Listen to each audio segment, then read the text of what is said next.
bring everybody together and have the conversation. And if you have to keep bringing everybody together to have the conversation, then so be it. And when it gets contentious and people argue and people are screaming, that's when you know that people biologically are not in the right place to be able to make a decision or to change their behavior. So back out of it and come back at it again when everybody is calmer at a later date. Hello, everybody. Hello. So Becky Pratt, so happy to have you here with us at the Prairie Fire Podcast today. We've been friends and colleagues for many, many years, back to we were both at Wells Fargo, I believe. Yeah. And Early 2000s. Yep. I was doing a lunch and learn back in my early days as an advisor, trying to convince people they should do business with me. And Becky was gullible enough to take the bait. So here we are many, many years later. So we're talking in this series about caregiving for parents and the challenges that we have in a lot of cases in dealing with our parents. But before we get into that, I would love to hear a little bit more about you, your background, your family dynamic, all of that real quick, if you don't mind. Okay, sure. So I am the oldest sibling of 4. So girl, boy. And I was born in Albany, Illinois, actually in the hospital across the Mississippi River in Clinton, which is where my mom is from. But the first 9 years of my life, I lived on the Illinois side of the Mississippi River, which was in Albany. My mom's family was the city family, and my dad's family was the farm family. So I got both of those. So kind of like Cubs games in Chicago, because we were close to Chicago, and then on the weekend out gardening with my grandma on my dad's side. She had a huge garden. So Cubs games and tractor pulls. Exactly. Yeah. Right on. So I got the sense of style and love of reading and things like that from my mom's side, and then the gardening and the commitment to sustainability in particular, because my grandfather was a sustainable farmer way back when it was first starting, that I got that from them. So we lived along the Great River Road, and so we were in the country along the Great River Road on Highway 84. And right in our backyard was a slough called the Meridosha Slough. It used to be a slough, they drained it. And my dad ran the local pumping station. So back there, since it was a slough, there was a huge pump. And the Corps of Engineers oversaw it. It was in this big building. The pump was from an old World War II destroyer ship. And he used to have to start it with dynamite before I was born. Wow. Yeah. So anyway, pumping the water when the river got too high, when the ditch got too high, back and forth. So that was a big piece. And so that was also just where we lived. We were prone to floods. And in 1973, the Mississippi River flooded, one of the most extreme floods. And our levee broke. We got flooded. Took the house. We took John boats through the house. It was that. My dad did salvage the house and rebuild it. So that was a turning point in our lives. So I was 9 and I was the oldest, and we were all total 5 years apart.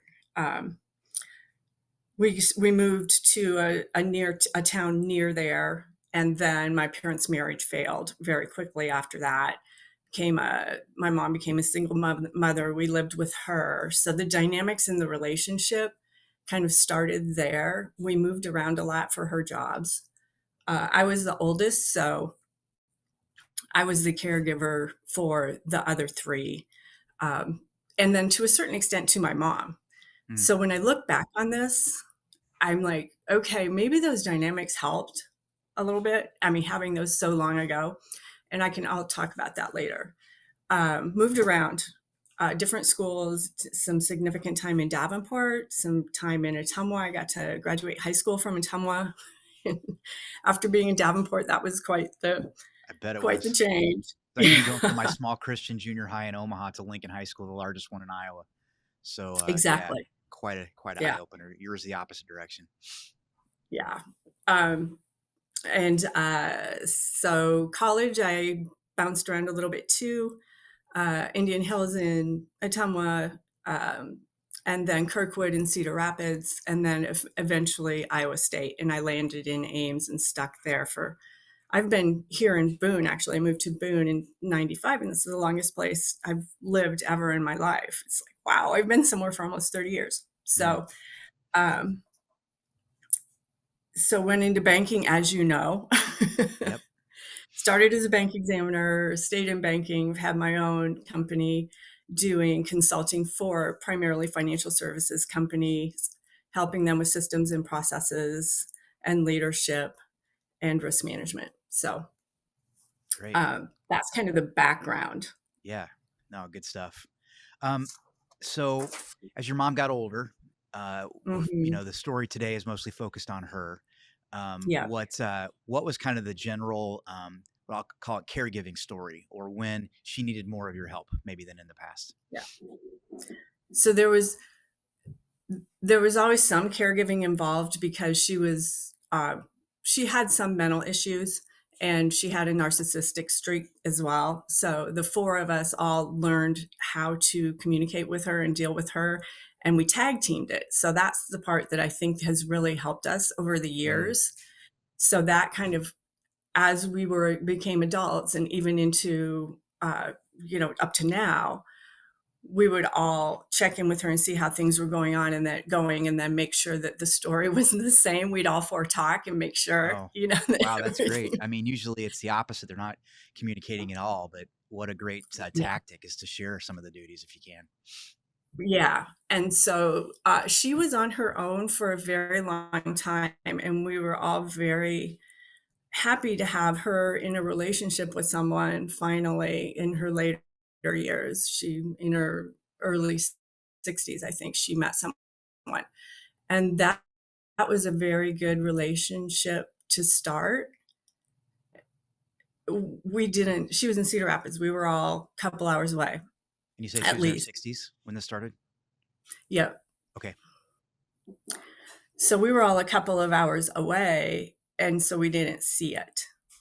Um, and my sister was probably closest. My sister spent a lot of time with them in the early years when her kids were young. They both helped with her kids, so she had the closest connection, and she was the one that we would kind of touch base with and see how mom was doing. So then my sister noticed, just probably 5 or 10 years ago, that things were getting kind of strange. And we started talking about it and started getting a little bit more involved. Um, so fast forward into the last 5 years, um, mom's health is still good. She's still with her partner. They never married, but we found that he had gone to Ghana without my mother's permission, or without telling my mother, and met a woman and brought her over and put her in an apartment in Cedar Rapids. So he had, my Unbeknownst to all mom's of you? relationship, unknowns to all of us, Oh including my my mom. gosh. So my sister found out. I don't even remember, Matt, how my sister found out, but she did. So she calls me and tells me this, and I'm like, I don't mean to laugh. I'm just I know wow, you should. you don't hear that kind of wrinkle in these parental Yeah. stories very often. So you win. Yeah. So so my sister and I, we tell our brothers, but it's usually Claire and my sister and I, kind of figuring it out and bringing them in when they need to, and when we need them. And thankfully, my sister is an attorney. She's a lawyer. Mhm. I have the finance background.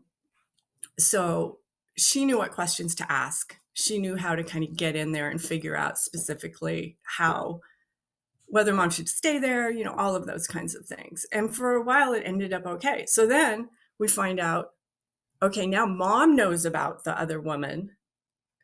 And not only that, she's now moved in with them, gets better, right?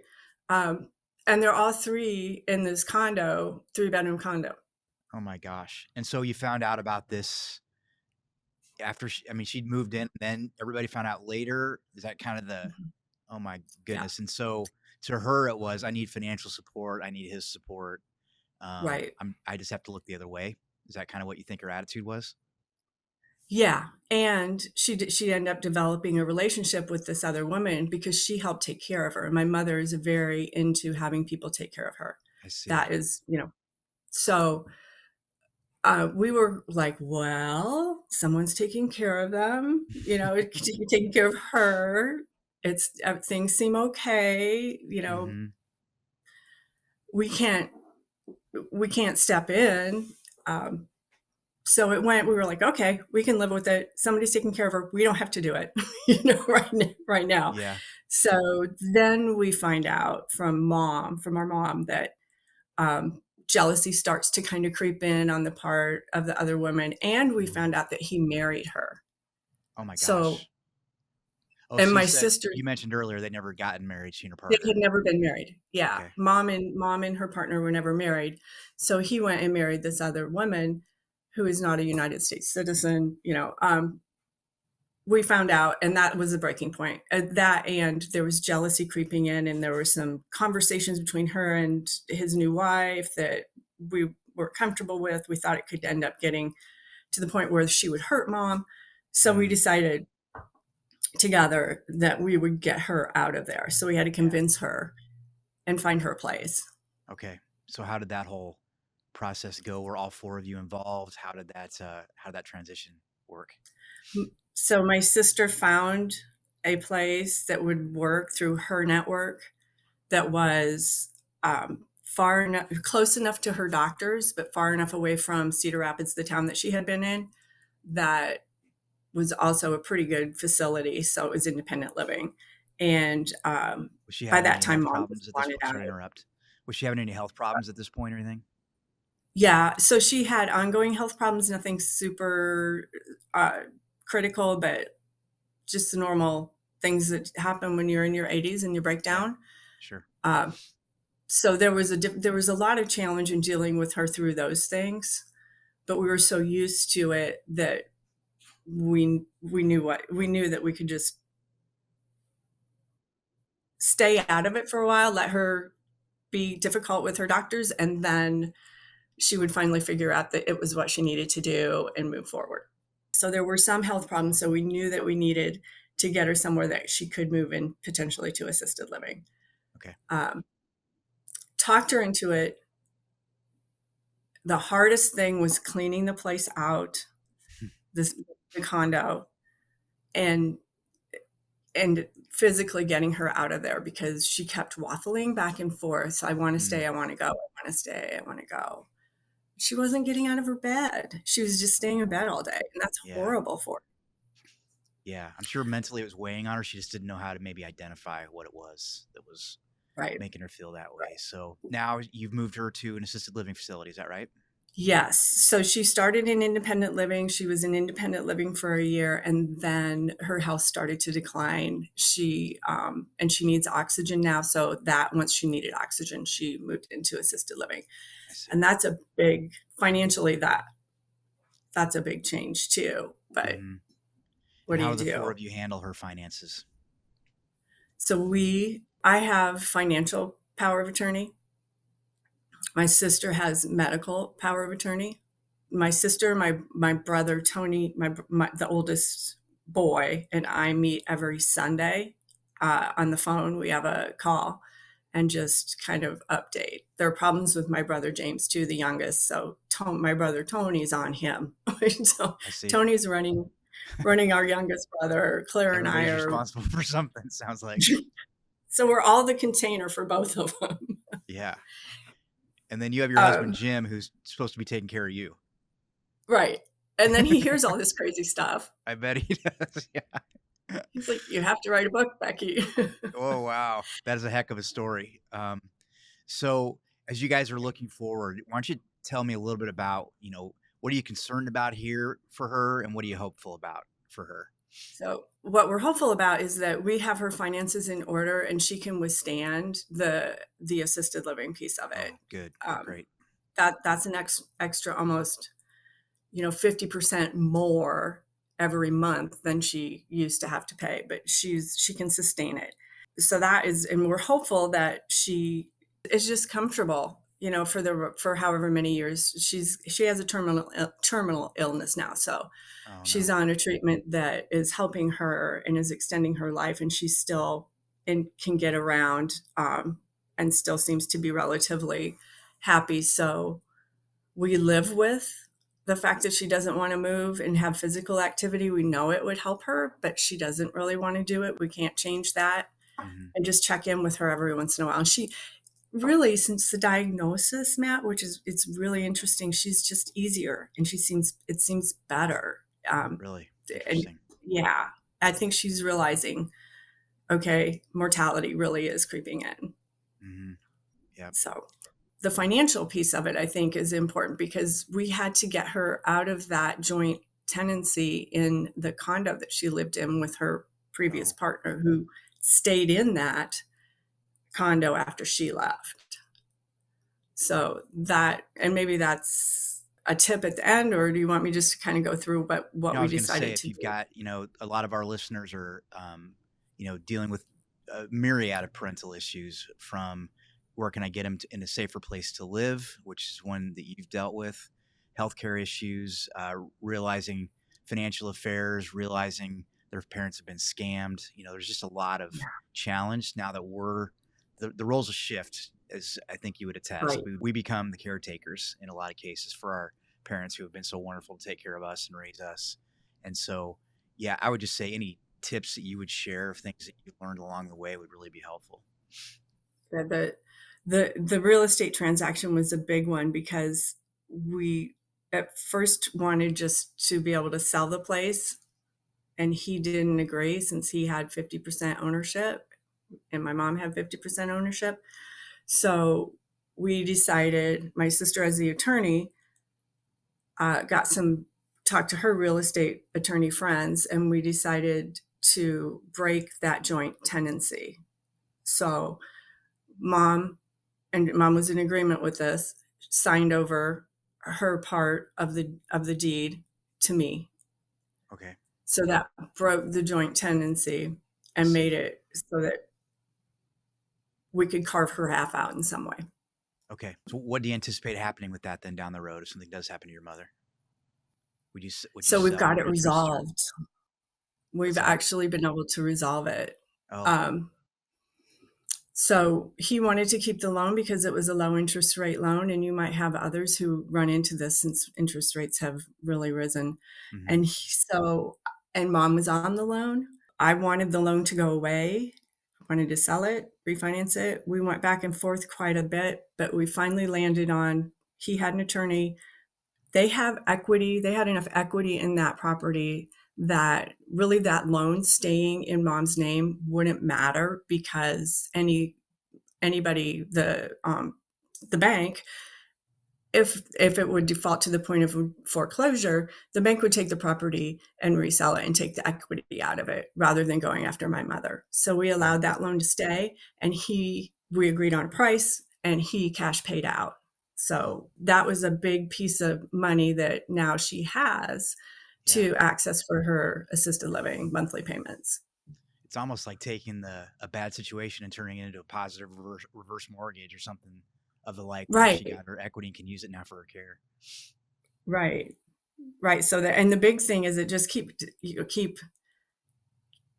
chipping away at it and talking with the other parties that you're dealing with, whether it's your siblings or just, people that your parents have had relationships with that they happen to own property with, Yeah. keep looking for a solution. And that was a huge weight off of our shoulders. Yep. So, and being flexible about what the solution is. For the longest time, I was like, no, that loan, we're in banking. You were, I still am. I'm like, I Yep. want that loan paid off. Right. But Yeah. Debt averse in our yeah, DNA now. So, yeah. Wow. yeah, That's really interesting. And for others out there that are having, like, their parents are having maybe relationship issues that they don't approve of, or they're in bad situations, whatever it may be. For a while, my father was involved with a person that I felt was taking advantage of him financially and just time wise, and just wasn't a good mix up. How would you recommend those out there that are dealing with that kind of thing deal with something like that? I think start the conversation the best you can with your parent and, just keep the communication flowing and ask for help from either allies or siblings, have more than not don't have it just be you having that conversation with your parent, but bring others in, if in a caring way and an empathetic way to have those conversations, but to still challenge them and see if you can that it took us persistence just continuing to do that to bring her around and to bring him around too. Sure. Yeah. Yeah. Wow. Well, that is, I sure appreciate you sharing that story. I'm sure as it all unfolded, you were all the four of you looking at yourselves going, what the heck is going on here? And, but it sounds like things are working out well for her now, even though I'm sad to hear that she's got a bad illness and that kind of thing. But any final thoughts that you'd like to share with the audience about the lessons learned here? I think of being open to different solutions, not don't have tunnel vision and be flexible and work bring everybody together and have a conversation. And if you have to keep bringing everybody together to have the conversation, then so be it. And Hmm. when it gets contentious and people argue and people are screaming, that's when you know that people biologically are not in the right place to be able to make a decision or to change their behavior. So back out of it and come back at it again when everybody is calmer at a later date. Yeah, that's great advice, and sounds like you guys are communicating weekly, which is great and rare, I think, among siblings to communicate at that level and that openness. And obviously, the four of you working together has brought your mom to a peaceful solution. I'm sure not exactly the way she would have wanted it, but it sounds like you've got a good chance to have a good period of time here with your mother. Yeah. And you're right. And everybody's relationship with her has improved. And I think that whole tag team effort that we had with the four of us when we were younger, when we were single mom with four kids, I think that really helped us be able to do this today.